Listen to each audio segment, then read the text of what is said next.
The show. We are going to have a great show for you today. As usual, how are my peeps doing? I'm here trying to go ahead and register on YouTube to make sure that we are all working correctly. So as I do this, bear with me, bear with me. I'm pulling that baby up right now to make sure all transmissions are copacetic. And it seems like all transmissions may be copacetic at this point in time. Make sure all our automation is working. You know, when we have to do things on the cheap, we have to do whatever automations we can, but we are here. We're here. Welcome aboard, AVQ. Welcome aboard, Bridge MCP. Oh, I got to do it the right way. Welcome aboard, Bridge MCP from Binghamton, New York, upstate New York. AVQ, El Señor Rudnin is out from Brooklyn, New York. We have Tom C. is here on time today. No new limerick, but we played his limerick yesterday. And you know what? Since he's here now, I'll go ahead and recue that as well. But Tom C. is from Middle Michigan, or somewhere in Michigan. I don't think it's on the Upper Peninsula. I think it's is it? I don't remember. Lee Grant is in the house from Montgomery County. And what else do we have? Melanie Keelan from Barcelona, Spain. We also have, let's see, I don't see, I saw another name in the queue. Where am I missing? Anyway, we're going to have a good time today. And you know what I'm going to start with?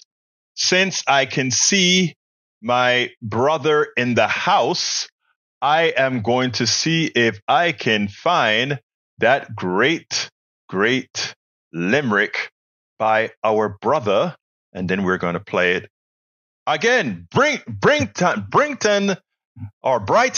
Michigan. That's where he's from. Brighton, Michigan is Tom C. Kind of sound like Binghamton, New York, but not quite. All right, here you go, Tom. This is what we played for you yesterday in your absence, sir. I got a limerick for you. Yes. All right. This is extended limerick. I was going to put it on PDR the other day, but just didn't get a chance. But here it is, and I'll put it on later. Hamas and Hezbollah demand that Palestine be Jewless. Attacked by terrorists, Israel's revenge is ruthless, bombing innocent Gazans day after day, even killing hostages who get in the way. Politicians right and left continue to be clueless, while children in the street are starving and shoeless. On and on, Arabs and Israelis fight. Both sides say they are in the right, filling the skies with bombs and lies, smashing teeth and bashing eyes, until anyone who survives is both blind and toothless. As you can see, I just simply love all the limericks coming from Brother Tom. That's what I like to see. But anyway, let's go ahead and start talking. Let's see what we got here queued up. We have British MCP says, I don't know, but I find it weird, as I don't believe in coincidence, that I'm getting about twice a week FB violations from comments are IMGR images from this show for the past 3 years. Then restream bot and that nonsense, something is up. Well, I tell you what, a lot of my videos are being blocked and they claim it's copyright and all that good stuff. As you know, we do most of the talking. So what it is people are claiming copyrights to slow things down. And I think they're doing all kind of shenanigans. I went ahead and I disputed about 20 videos that I didn't know. I just happened to look through my list and see all these videos that had violations on them. And I protested every violation, and every violation was corrected. Every single one was corrected. So, Bridge, it's not a coincidence. There are people out there, a lot of this stuff is automated, and there are a lot of people just dinging particular, like I'm a progressive. I can imagine a whole lot of folks on the MAGA folks would ding a lot of what we do here. So, but you know what? You just have to keep playing the game and looking out. So when you tell us things like that, we know that something is up. All right, what else have we got here? What else? Tom C. said, here on time today. No new limerick, but always thinking of new ones. Well, if you happen to write one down as we do our program, we are definitely going to read it here. All right, Tom's limerick was good. Tom was here when you played it. Oh, was he? Oh, wait a minute. You guys said the Restream bot was down, which means I didn't see it inside of the Restream queue. Ah, okay. Got you. Got you. All right, Michael Randes Egberto, speaking of automation, you've seen those badly generated fake images of Trump with black people that are being shared on social media. Generative AI is so much better so quickly that it's hard to keep up. I can easily predict that in less than 2 years, these types of deep fake images will become indistinguishable from reality. BBC, Trump supporters target black voters with faked AI images. And I tell you what, I have the latest beta of Photoshop. And I don't know how to use it very well, but I just kind of did a quick test on the video that they sent with it. And it's interesting. Yeah, you can actually say things like, replace this house with a skyscraper in a mountainous terrain or whatever. And it does it. It is so damn amazing, you know? Good recognition and all of that. But right now, with all these deep fakes and AI, the most important things right now is going to be relationships. While people fear AI because it's going to fool people, AI requires a fairly intelligent populace. So my answer is, let's make Deb Denny. Welcome to Politics and Right. Hey, Deb Denny, where are you? What city, state are you in? City and state. Anyway, aren't you here in Houston? Oh, anyway, let me know. Let's see. I think we've got to do our job of educating folks that you assume every picture that you see has a potential to be a deep fake. And then afterwards, we believe in relationships. This can drive relationships. In other words, assume that nothing is real except when you build true relationships to take that as legit, right? So that's where we're going to have to get to. All right. Lee Grant says lots of the Christian nationalist rhetoric is just a new way to demonize the right. But if we were to have a theocracy, I'd like to be the Pope. If you are going to be the Pope, Lee Grant, I wouldn't mind. I like you. Not only do I like you, I think you're a fair guy. We don't agree a lot of times, but I think you're fair. And so that would be cool. Unfortunately, we can't depend on guys being nice. We need to codify things so that if guys aren't nice, we don't have to depend on their niceties or others to do the job. We have the laws by which we're governed. And that's the difference between things like regulations and otherwise, right? Regulations, people don't claim, a lot of people on the right don't like regulations. Why? Because they think it's infringing on them. But if it's not there and they're hurt, they're the first to complain. Nope, we can't have that. But let's go ahead and say, Lee Grant for Pope. Lee Grant for Pope. All right. Michael Rodin says, Lee Grant, Christian nationalism is what a lot of the conservative movement want, even though our nation is supposed to be secular. See the First Amendment. Congress shall not respect the establishment of any religion. See the Treaty of Tripoli. Our nation is not Christian, nor were the founders of this country. Some of the founders of this country were atheists. I don't remember which ones were. Some were deist. Some were not deist. So, yeah, we need to start understanding this. Bruce Pollard has just let us know that the section of the egbertowillies.com website that he controls is up to date with a whole lot of new stuff. Unfortunately, my brother, I think I have like 3 or 4 more that they sent me and asked me to put up there that I'll be sending sometime. But brother, I really appreciate you and the work you've been doing at our website. Thank you so kindly for the assistance in doing that, my brother.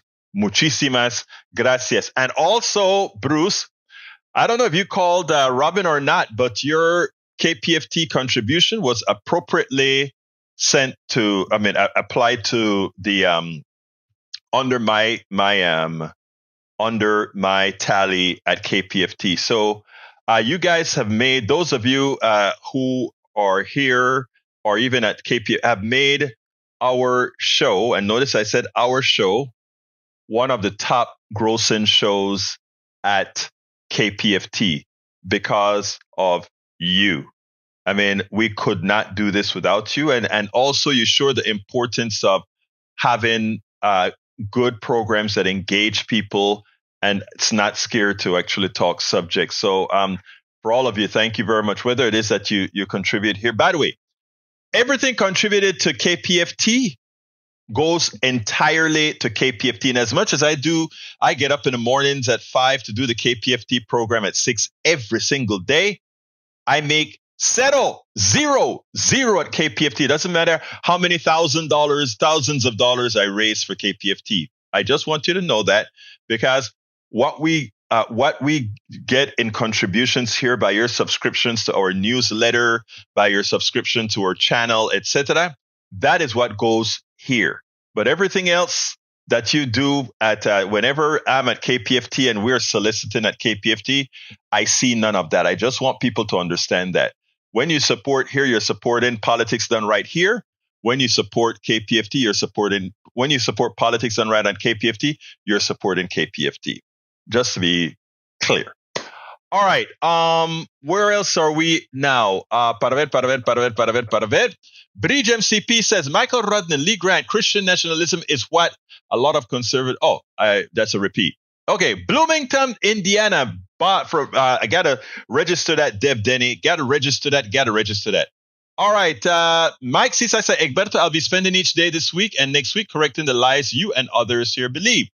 Hey, Mike Cisak, first of all, I want to apologize to you because I re-listened. I actually made a short clip of what we discussed on the phone yesterday, and I played it on the radio at KPFT. But as I was putting that together, I realized that I was wrong in a comment. Let me express. When I said Trump doesn't have thousands of employees, I was talking about the massive thousands, not that he had less than 1,000.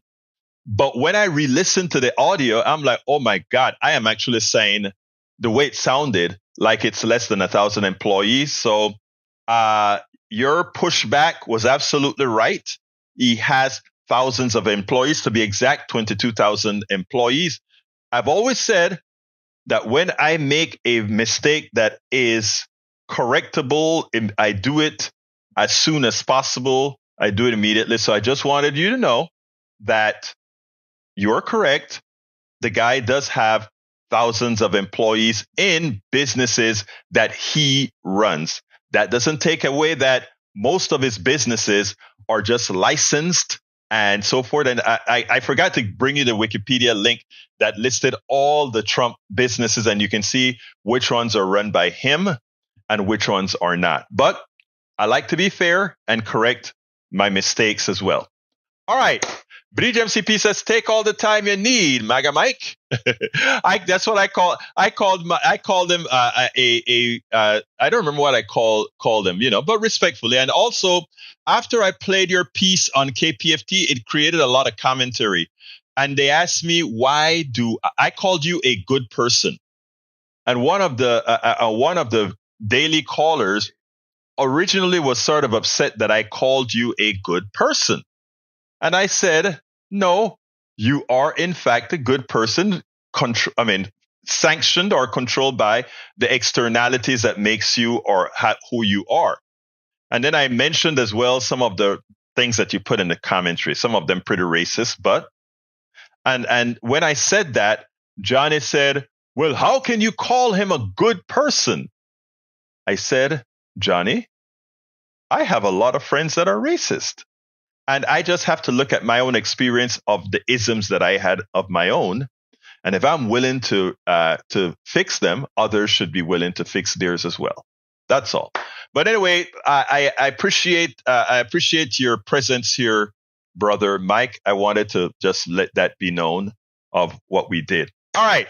Michael Radin says, our people are not trained to fact check everything read on social media. Result, our people fall for this SHIT as knee-jerk reaction.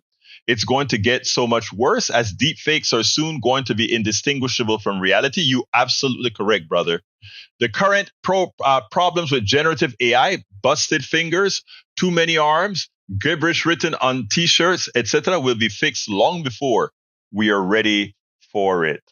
Estás correcto. All right, Mike Cisak says, what Donald Trump said about disinfectant, sun, and coronavirus correcting leftist lies. You know what? It's so funny. I heard what the president said in real time. So I don't need anybody to interpret for me, Mr. Cisak, what I heard with my own ears, the entire thing in full context. Again, in full context, because I watched all of the press conferences. So I don't even need to go to PolitiFact. I was there for the entire thing to look at the entire context. So thank you so kindly that I won't bother on this particular issue with disinfectants, etc. Read PolitiFact. There's no need. I listened to it all with my own ears. Oh, Michael Cisak is calling me, and I've got to take his call because I love Michael Cisak. Brother Cisak, what's up? Hello. Talk to me, brother. Not too much. I'm just working hard, having to pay all my taxes. So I wanted to go back and read, not listen, but read what he was actually saying. And based on what you said yesterday, you were wrong. Mm-hmm. Okay. About now, what? Which one? Which side? Okay. So basically back then, it was very early on, like several months within, as far as COVID coming on the scene. Basically what it was is that Trump was talking about things that the medical professionals were telling him that were possible solutions to help people as far as, getting rid of coronavirus. Okay. The ultraviolet part, okay, as far as sunlight and everything like that, there's actual treatments that they actually have that actually work, that they actually did. Okay. So that part, yes, he was right. And as far as the Clorox, I guess we can call it, or whatever, he never talked about, actually downing Clorox or whatever. It was to actually use as a disinfectant on other things. And that's what he ended up saying. Okay.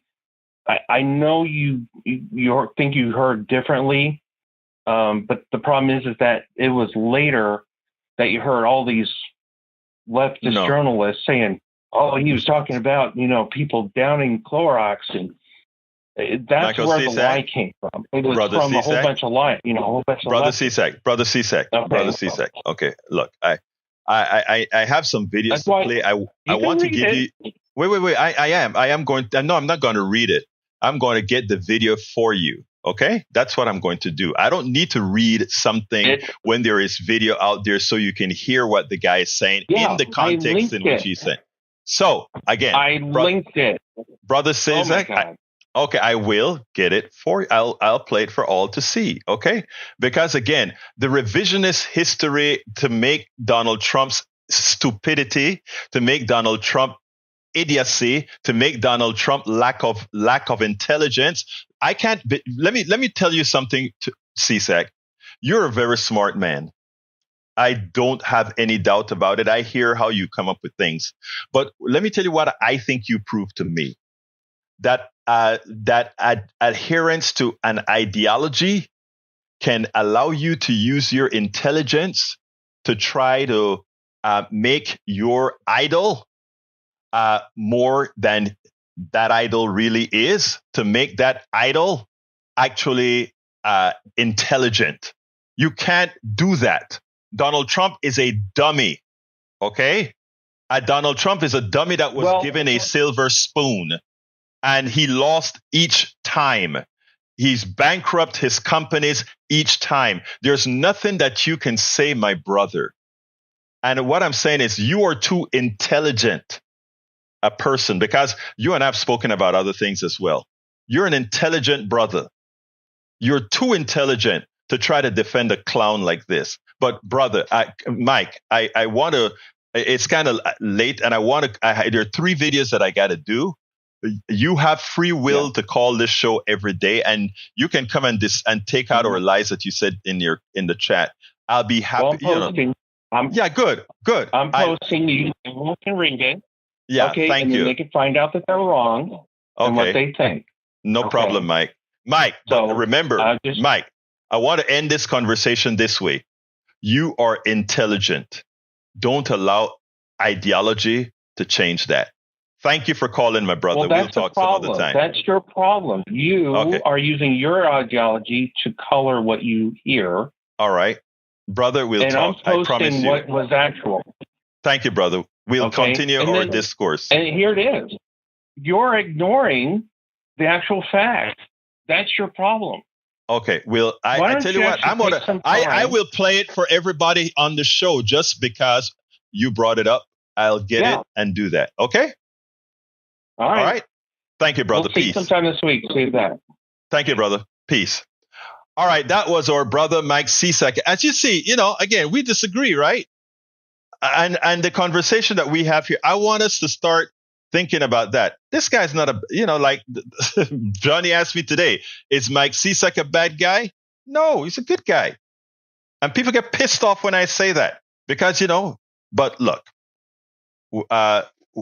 we'll come to some consensus. Anyway, Tom C says, Dojo 45 is a deep fake without intelligence, artificial or otherwise. Tom C nails it. Yes. Michael Rodin says, replying to Bridget. Oh, that's a reply. Let's see. Let's scroll down. Barbara Wilt says, Barb from Michigan, Upper Peninsula. Barbara is from Upper Peninsula. I heard there's a whole lot of nature up there. I had not been to the Upper Peninsula in Michigan, but we have another Michigander. Eric Hayes says, kind of like Bud Light doing things to companies for BS political parties. Okay. Bridge MCP has a long one for me to read. And it says, the Trump Organization Demographic Summary. Zipia estimates demographics and statistics for the Trump Organization by using a database of 30 million profiles. Our estimates are verified against BLS census and current job openings data for accuracy. After extensive research and analysis, Zipia's data science team found that the Trump Organization has 22,450 employees. 47% of the Trump Organization employees are women, while 53% are men. The most common ethnicity at the Trump Organization is white, 58%. 21% of the Trump Organization employees are Hispanic or Latino. 12% of the Trump Organization are Black or African American. The average employee at the Trump Organization makes $38,500 a year. The Trump Organization employees are most likely to be members of the Republican Party. Employees at the Trump Organization stay with the company for 4.3 years on average. Mar-a-Lago relies on foreign nationals who work as servers, cooks, and housekeepers. In 2016, the club sought 65 foreign workers. The figure has increased every year since, with the exception of 2020 when the club shut down in the early days of the pandemic and furloughed about 150 employees. Last winter, Mar-a-Lago sought out 91 foreign workers, according to the records. Actually, if you look at his organization, that split in people doesn't look bad at all. I mean, when you look at 58% white, 21% is Latino, 12% Black, I mean, it kind of mimics the demographics of the country to some extent. People staying there 4.3 years tells me that they're not superbly unhappy, especially in these times of great flux. And likewise, I tell you what, I look at those numbers, Bridge MCP, and he looks like the operation of those, that right there doesn't look bad. Now that most of them are Republicans, well, I don't know how that happened to be, but still, that doesn't look bad at all.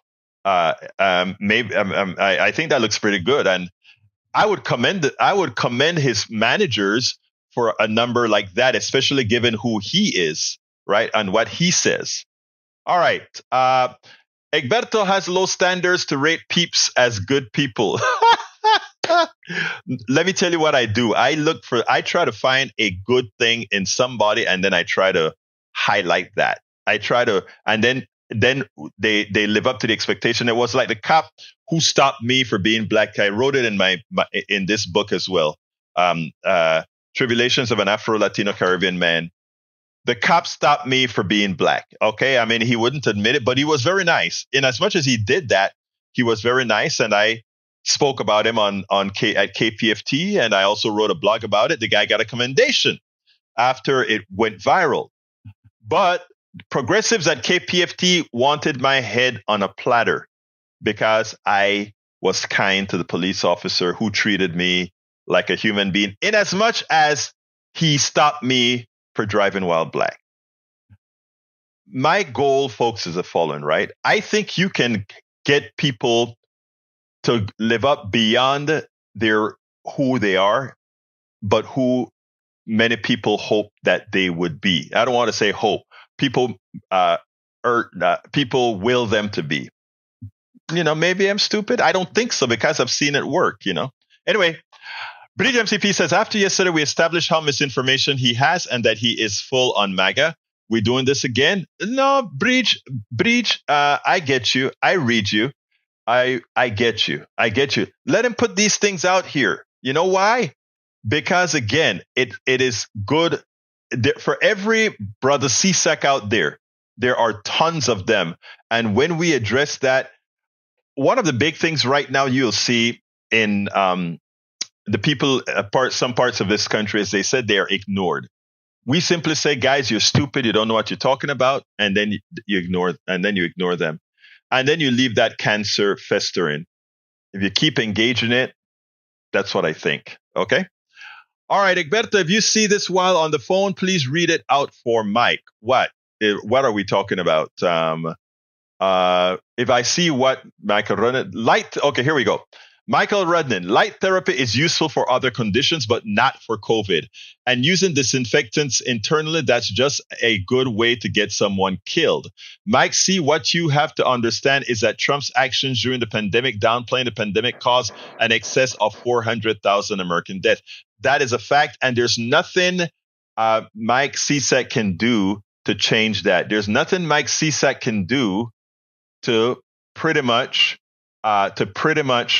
make Donald Trump an intelligent person. The man is just a dumb buffoon. All right. Bruce says, sorry, Mike, I heard him live say there might be a way we could inject bleach. I thought it was a joke in the wrong moment. Electronic ultraviolet light merely paralyzes the virus, but the virus reanimates in time when the light is taken away. But not only that, you can't get the light inside of the liver. You can't get the light. It is just stupid. There could be light therapies for a whole lot of things that necessarily don't live deep inside of your organs, etc. Just not this. It's ridiculous. You can say, okay, well, we'll pass blood and the blood will constantly get through the ultraviolet. The ultraviolet will kill and eventually you'll kill them all because it's in the blood supply. But what happens to the viruses that are not in the blood supply? The viruses that are embedded in the tissues? Again, it makes no sense. So anyway, I hate that smart people try to make dummies look good, right? All right. Let's see what else we say. Let's see what else. Trump video injecting bleach, A45. There you go. Thank you for putting that out, Bridge. I'll play it or play it sometime after. I need to start back playing my videos from the thing itself, but I can't. All right, I got the first video, which is Ali Velshi and us becoming a theocracy. Let's go ahead and play that, and then we'll take it on the other side. If there's any doubt that what we have with the MAGA Republicans in their relationship with evangelical Christians, what we should really now call Christian nationalists, is that they intend not only to control women's bodies by the IVF, what we had with IVF and control, abortion control, etc., but much deeper than that. Ali Velshi exposes that when he points out the writings from this particular judge from Alabama, what he had to say and where he actually speaks. Listen to this and then we'll take it on. Now, as confusing and radical as the original ruling was, the concurring opinion from the Alabama Chief Justice, Tom Parker, stands out as particularly notable. Chief Justice Parker wrote in his concurrence that Alabama had a, quote, theologically based view of the sanctity of life adopted by the people of Alabama encompasses the following. God made every person in his image. 2, each person therefore has a value that far exceeds the ability of human beings to calculate. And 3, human life cannot be wrongfully destroyed without incurring the wrath of a holy God. Now, if you're surprised to see this kind of language in a legal opinion, perhaps you shouldn't be. The very same day that the IVF ruling came down, Chief Justice Parker appeared on a video podcast hosted by a conservative, QAnon-believing, self-proclaimed prophet. God created government. And the fact that we have let it go into the possession of others is heartbreaking for those of us who understand, and we know it is for him.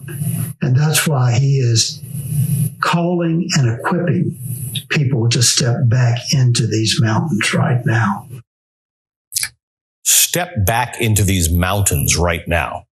That's Alabama Chief Justice Parker. And if you look closely, you'd see what it says behind him. Restore the 7.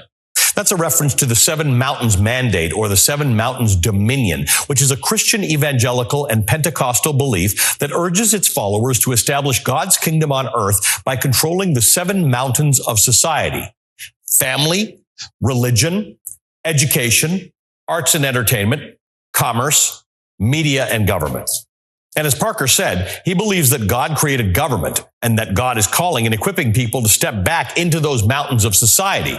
Now, this might sound fringe, but the beliefs behind the 7 Mountains ideology, and specifically the ideologically driven effort to get believers into powerful positions in our government, is not fringe at all.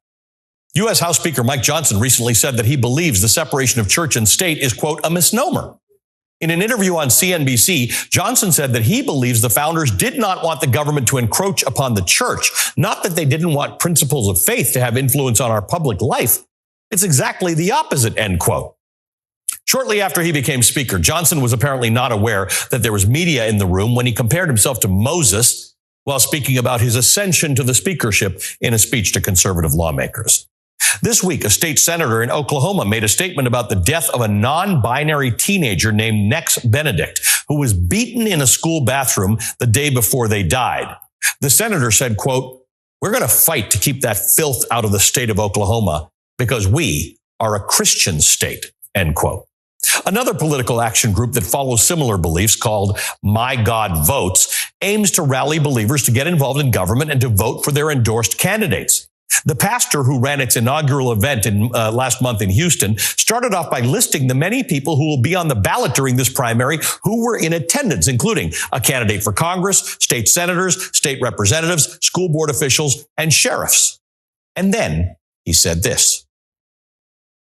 I want to start off by saying this is not a political event. And I say that with all sincerity because what we're doing here tonight is kingdom business. This is God's business. Those who serve in office are called God's ministers for good. And it says that he is not a minister. He is a minister to execute wrath on those who practice evil. And so we have a line of defense that we elect and put in office to execute wrath. They call him God's avenger. All you who are elected people, I want you to know you are God's avenger to execute wrath against evil. So thank you for serving in God's kingdom tonight. You are God's avenger to execute wrath against evil. There have been rulings and bills in Oklahoma, Texas, Utah, and Idaho that allow those states to bring religious practices into public schools or to use public funds for religious schools.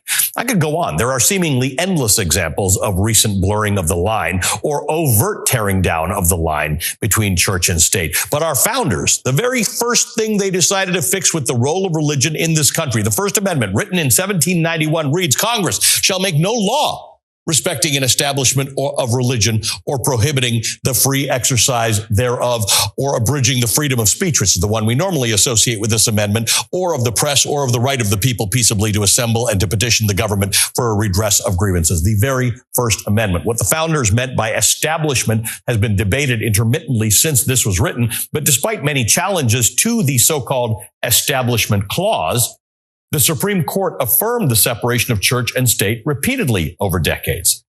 However, in the last 2 years, this very conservative U.S. Supreme Court has delivered a series of blows to the Establishment Clause, allowing prayer in school, allowing businesses to deny service to LGBTQ plus individuals, allowing public funds to go toward religious schools. Meanwhile, Trump is capitalizing on the momentum of the religious right, promising to fight for the Christian right, all the while his team organizes a plan of action that is steeped in Christian nationalism.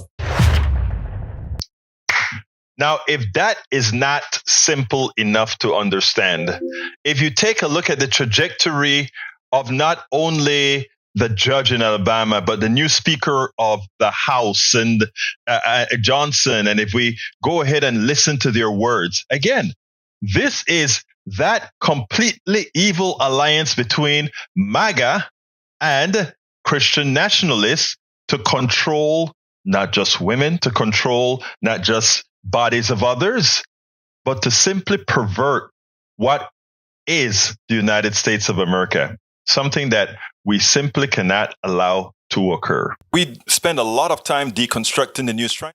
Now, what is so interesting, first of all, you guys get that what is so interesting is our, I just want to show you one thing here. Mike, and it shows you how people look at something and try to make it what it isn't. If your time is short, and let me put it on the screen. I just want people to see this. If your time is short, what Michael Cisak want us to use to somehow rehabilitate dummy Trump is the following. If your time is short, in context, what Donald Trump said about disinfectant sun and coronavirus. It said, during a coronavirus press briefing, President Trump floated the idea, let me put that on the screen. President Trump floated the idea of using disinfectants and sunlight to treat COVID-19 patients. The next paragraph says, Trump has since walked back those remarks, and several websites and social media posts have taken them out of context. If they were taken out of context, they would not have had to be walked back. I mean, and then you can read the rest, but it is, you know what you heard, and you know the level of this guy's intellect. Don't let anything, to the listeners, whether you're MAGA or otherwise, don't let anything change your opinion of who we know this guy is based on his entire life. What he has done, what he has said, doesn't have a lot of stairs. And he killed 400,000, an excess of 400,000 Americans. It's important that we allow that. All right, let's continue with the program. Let me get to some of your readings. Bridge MCP, Egberto Willis. So let me get this right. The woman's egg cannot be wasted, but sperm have at it. One cannot exist without the other. So, hey, guys, they pass a law on your handling it will make you really upset. Yay? I find it ironic, but actually the embryo is a combination of the sperm and, or rather, in vitro, it's a combination, right? So they're saying once a sperm, and I don't know if I'm coming in the wrong part of the discussion. When the sperm hits the egg and they fertilize, it becomes an embryo, and that's what they're calling a person. You know, it makes no sense, of course. Yeah. And which God, you're correct, Bridge MCP, which God are they talking about? Doesn't matter because, again, it's unconstitutional. Michael Rene says, Twitch having an argument over whether viruses are alive. Good luck with that. Even scientists argue that point. Well, put it this way. The way I determine if a virus is alive or not is if I put it into a body and it replicates itself, however the replication occurs. If I didn't put it into that body, it would not have replicated. If I put it into that body and it replicates, well, it's doing something. So I would call that life. All right. Let's see what else we got here. Deb Denny to Bridge, good one. Outlaw spilling the seed, make little blue pills illegal. Seriously, if they have a limp banana, Good. God made them that way. I love that. I love that, Deb Denny. I love that to death. I love that. My sister said, Alberto, go down and read what the quote is. I read the entire thing while I was playing the video, sir. Nothing changed. Let's see. Para ver. Bo Portman, welcome to Politics and Rights. Stupid, scared Democrats. The sky is falling. I know. I'm a stupid Democrat. No, I'm a progressive. But it's okay, my dear Mo. All right. What else have we got? Okay, I got another video to show you. Kyrsten Sinema quit the race. To which I say, good riddance. Don't let the door... how does it, that thing? Don't let the door hit you on the way out.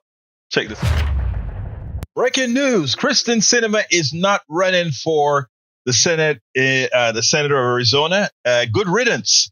This woman was one of the people that prevented a lot of our progressive values or progressive policies to be passed during the pandemic that would have made a whole lot of difference. That would have made the Green New Deal much better. That would have made a lot of good social programs that kept kids out of poverty. It would have done a great job. She once, when she was young, campaigned as a progressive. She was a strong progressive. And then she got into the Senate and allowed herself to be bought. And that is what a bought politician gives you. Holds back progress. Yes, she compromised supposedly to get bills passed. But after all, she's a Democrat. She was supposed to get all these bills passed. But she also was a turncoat by not supporting breaking the filibuster, which would have allowed program after program that helped real people as opposed to transferring our wealth to the top, which is what was done. Anyway, check out this little commentary by Katie Tur and reporter, can't remember his name right now. Check this out. We'll take it on the other side. Big breaking news from a state that is not voting today, Arizona, where former Democratic Senator turned independent Kyrsten Sinema has just announced she is not running for re-election this year. Compromise is a dirty word. We've arrived at that crossroad, and we chose anger and division. I believe in my approach, but it's not what America wants right now. I love Arizona, and I am so proud of what we've delivered. Because I choose civility, understanding, listening, working together to get stuff done, I will lead the Senate at the end of this year. How much does this change the dynamics of the Senate going forward? Drastically. Well, number one, Katie, there's a lot to unpack here. Number one, Sinema says she chooses compromise. She was part of a lot of compromises in the last 3 or 4 years, a variety of compromises, including the gun legislation. She worked on border stuff. I mean, she was part of every major compromise on Capitol Hill. So her tenure has proven actually that there is some, at least, appetite for compromise. That's number one. Number two, this becomes a two-way race between Kari Lake and Ruben Gallego, a much different dynamic, a head-to-head race between a Republican and a Democrat, where no independent's going to be siphoning off votes. That's number two. Number three, a real pickup opportunity for either party, I guess. And Sinema was an independent, but Republicans feel as though Kari Lake now has a real chance. Democrats feel like Ruben Gallego has it in the bag. So choose your adventure. And to be honest with you, Sinema, over the last couple of years, sided, along with Joe Manchin, with Republicans to save the filibuster. That's a simple fact. The filibuster, if there was another Democrat in that seat and in West Virginia, perhaps, or another couple Democrats in the Senate, the filibuster might or might not be gone, might or might not be drastically changed. So the governing dynamics, the campaign and political dynamics have changed drastically. Can we just talk about the filibuster for another moment? Sure. If Sinema's not in the Senate and say it's a Republican-led Senate and Kari Lake is a senator, how good are the chances that the Republicans overturn the filibuster? Now that Mitch McConnell is gone, he had some fealty to it. And then if it's a Democrat-run Senate, I know that's a hard hill to climb right now because of the way the elections look across the state, the electoral map. If it's a Democrat and Ruben Gallego wins, does it also stand to reason that Democrats are going to overturn it? Yeah, Katie, I think the basic fact is that almost no matter what, there's a decent chance that the legislative filibuster will no longer be in place. If Democrats win a couple of seats, have more than a 51 seat majority, have a couple of seats cushion, they could easily overturn the filibuster. I think that's a fair thing to surmise after the last couple of years in which we saw big roadblocks put up over pieces of legislation. And quite frankly, there's a strain of thought in the Senate Republican conference that the first thing Senate Republicans will do in the post-Mitch McConnell era is get rid of the filibuster, change the filibuster drastically so they can pass their agenda. And I just want to make this clear, Katie, this cuts both ways. This will be extraordinarily difficult for Democrats to watch Republicans get rid of the filibuster and pass drastic limits on abortion, things like that, with a 51 seat majority. I mean, that's going to be the other side of the coin to the Democratic push to get rid of the filibuster. And just to be clear, the filibuster is a 60 vote majority to pass legislation. This would knock it down to a simple majority, 51 votes, 50 plus the vice president if you also have the presidency. What sort of senator would Kari Lake be if she won Arizona?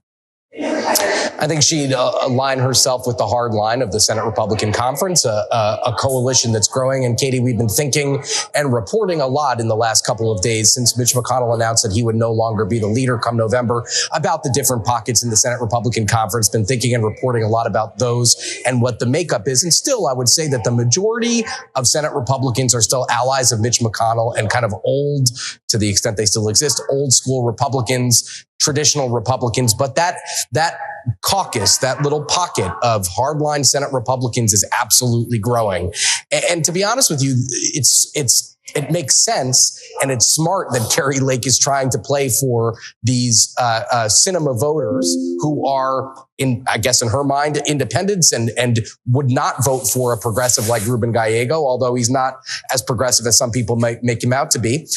But the real question here, and I was just having a conversation with somebody about this the other day, is the old school McCain Republicans in Arizona, to the extent they still exist, do they vote for Kari Lake? They're probably not voting for Gallego. Do they stay home? And I think that's the ultimate question in Arizona in 2024. Well, Democrats ought to be happy. I think Ruben Gallegos has a great chance of winning that seat. And while many are fearing that somehow we are going to lose the Senate, we're going to lose the Senate, maybe North Dakota and a couple others, I say, hold your horses. I think there's a lot that's going to happen between now and November that keeps the Senate in play, but not only in play, but that we hold on to the Senate, win the House, win the presidency, and win state houses throughout this country. Get ready, guys. You remember Donald Trump used to say you're going to get tired of winning? Well, the reality is Democrats and progressives have been winning all of these off-session elections. Now, only Democrats can screw themselves up. Brother Biden better get his act together on Netanyahu and Israel if he intends to not destroy what is bound to happen, which all the policies are laid out for us to have a landslide throughout the country. We spend a lot of time deconstructing the news, trying to parse it into a form that everybody can understand. We try to find those little nitpicks where it flies above the fray, etc. If you really like these videos that we do, I want to ask a big favor. Please go ahead. Number 1, subscribe to our channel. And number 2, please join if you can. Thank you so kindly for watching. Keep watching. Please remember to share. We must populate the entire internet with our progressive message, a message that we know is what most Americans say that they want. So help us, please join. Absolutely. Join us, folks. Join us. Anyway, I agree with you, Mr. Rudden. That is what she proved who she was when she did that. You remember she was carousing. She was in a group with a group of Republicans just tying it up and having fun, etc. Not that that's bad, but she was screwing us at the same time. So it's good for her. She couldn't beat Gallegos. And of course, she's not going to share. What's her name? Lake? I don't remember Lake's first name. It's not going to happen. Okay, I got one last video that we got to get. We don't have a lot of time left. It's probably, let's go ahead and get that in right this minute. Recently, Nikki Haley appeared on Meet the Press with Christian Werkler. And I tell you, first of all, we know Nikki Haley is a super conservative, bordering on MAGA, but not as MAGA as many MAGAs. But the one thing she has is discipline, and she is pretty good. And she sounds pretty good as well. So, I mean, I think it's something that people always have said, be careful what you wish for. You know, I mean, she's staying in the race. Anything could happen to Donald Trump. Donald Trump is erratic. Donald Trump could have a heart attack. Donald Trump there are a lot of things that could happen, right? And she's waiting in the wings. And I think when you listen to her, in as much as she's super conservative, she sounds fairly pragmatic and stable. I want you to listen to this, because here's what she's offering, first of all, to the Republican side. Normalcy versus chaos on the Republican side.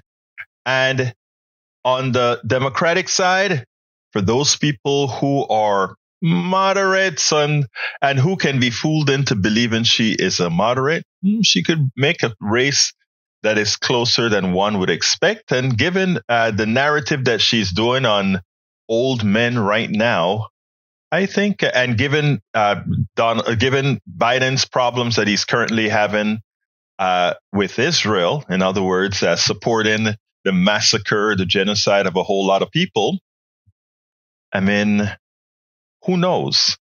I want you to listen to this, because she's already gone back on something she promised. Check this out. This primary isn't between Donald Trump and Nikki Haley. Yes, on the ballot, that's what you see. This primary is, what is the direction of the Republican Party? Are we going to go where you had Donald Trump? He grew government. He didn't reduce the size of government. He put us $8 trillion in debt in just 4 years, more than any other president. And you're seeing a Republican Party follow him into that wasteful spending, not talking about fiscal discipline. This is about Donald Trump, who believes that you should be more of an isolationist, that America doesn't need friends. That's his focus. My focus is, we need to start respecting taxpayer dollars. We need to reduce the size of government. We need to put those resources more in the hands of the people. We need to start focusing on getting our kids reading again. We need to secure our borders and be a country of law and order. And we believe in peace through strength, which means our focus is to prevent war. That's two very different Republican parties. You're laying this out in very stark terms. It sounds like, from your perspective, this is a battle for the Republican Party. You've been sharpening your attacks against former President Trump. Everyone has noticed in recent days, in recent weeks. Have you taken the prospect, the possibility of endorsing him off the table at this point? It's not anything I think about. What I have said is it off the table, Ambassador? It sounds like you are in a different place. Are people misinterpreting what you're saying? Have you moved to a place where you're no longer planning to endorse him? Well, I think, first of all, if you talk about an endorsement, you're talking about a loss. I don't think like that. When you're in a race, you don't think about losing. You think about continuing to go forward. What I can tell you is, I don't think Donald Trump or Joe Biden should be president. I don't think that we need two candidates in their 80s. I don't think we want a Joe Biden who calls his opponents fascists, or a Donald Trump who calls his opponents vermin. No one wants that. I think people want a new generational leader that is going to go back to what the American dream is, what we want for our kids, in a place that's something that we can be proud of again. Let me try it this way. You did sign a pledge, an RNC pledge, to support the eventual nominee. Do you still feel bound by that pledge? I have always said that I have serious concerns about Donald Trump. I have even more concerns about Joe Biden. So is that a no? Are you bound by the RNC pledge? The RNC pledge, I mean, at the time of the debate, we had to take it to where, would you support the nominee? And you had to, in order to get on that debate stage, you said yes. The RNC is now not the same RNC. Now it's So you're no Trump's longer bound by that pledge? No, I think I'll make what decision I want to make, but that's not something I'm thinking about. And I think that while y'all think about that, I'm looking at the fact that we had thousands of people in Virginia. We're headed to North Carolina. We're going to continue to go to Vermont and Maine and all these states to go and show people that there is a path forward. And so I don't look at what ifs. I look at how do we continue the conversation. So as you can see, she's no longer committed to say if she loses, she'll go against Donald Trump.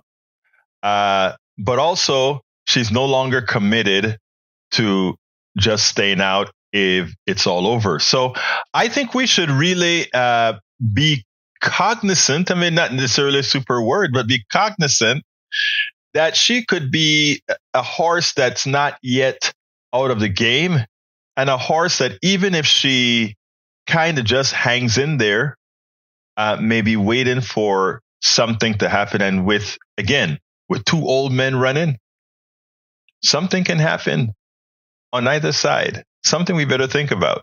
We spend a lot of time deconstructing.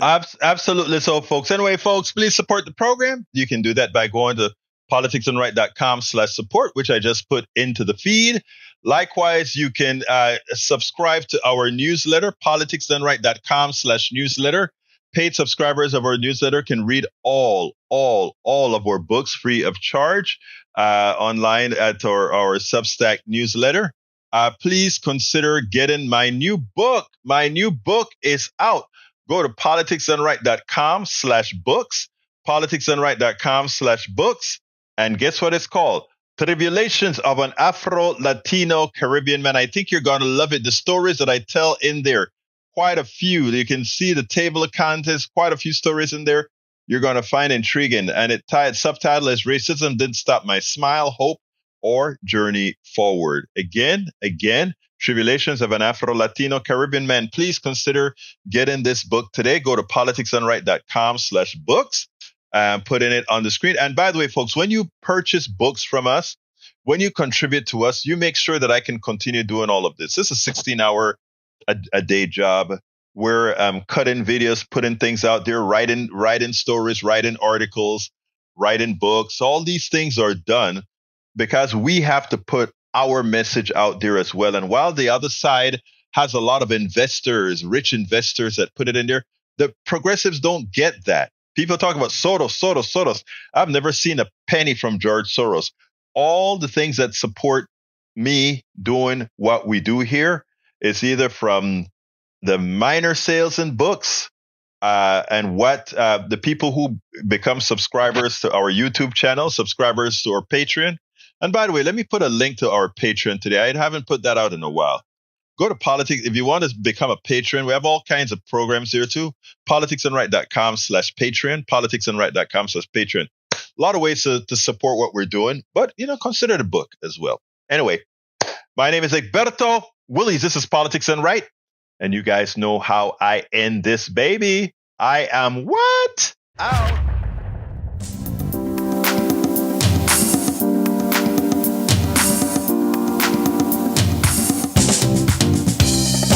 Welcome to Politics Done Right.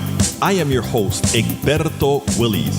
This is a progressive program that will take the mystery out of politics. This is the program that will encourage you to make sure government becomes we the people. Whether you are liberal, progressive, conservative, or otherwise, you get to air your point of view. We are an independent media outlet that, unlike mainstream media beholden to corporations, we only owe allegiance to you.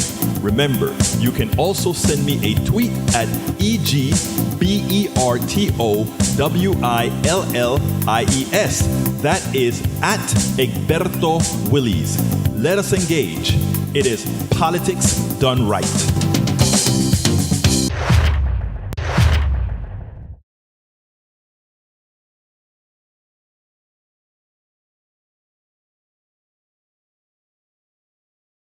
Populate the entire internet with our progressive message, a message that we know is what most Americans say that they want. So help us, please.